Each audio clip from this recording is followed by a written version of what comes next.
So now we are in a very nice boat. This is a Bavaria C46, and in this boat we have installed a dehumidifier to keep this beautiful boat dry.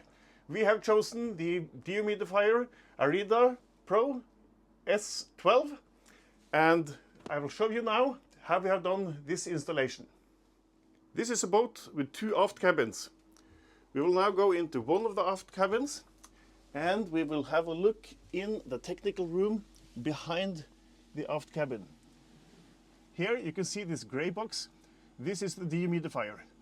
This is taking air from the boat, from the saloon in the boat, drying it, blowing the wet air out of the boat. I'll show you later where this comes. And it's also blowing dry air back to the boat. So let's follow this black hose here and see where the dry air is coming.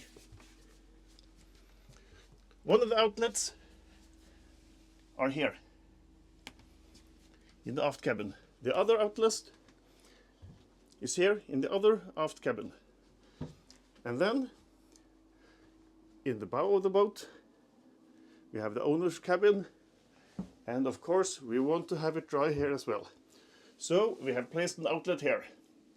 The last outlet is in the central place of the boat, and here you can see dry air coming out from this black round hole.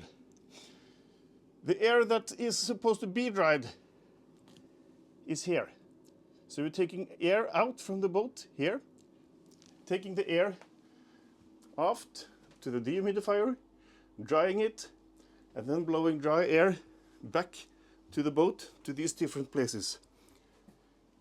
Here you can see the black hoses. This is the dry air coming back to the boat.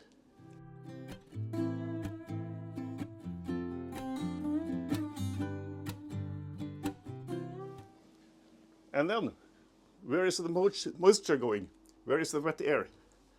I will show you.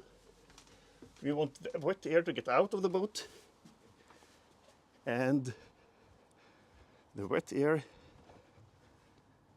is coming out here in this small hole. So now this boat will be dry all year, all seasons, high temperature, low temperature, summer, winter. And since there is no liquid water, this solution works fine also in the wintertime. So, how do we make sure that the air in this boat will be the correct humidity? It should not be too wet, but it should not be too dry either. So we have installed a sensor here. This sensor will measure the humidity in the air and control the dehumidifier so that you have the right humidity all the time. Not too much moisture and also not too dry. And then we also control the electricity consumption, so you will not pay more than absolutely necessary for keeping the boat dry all season.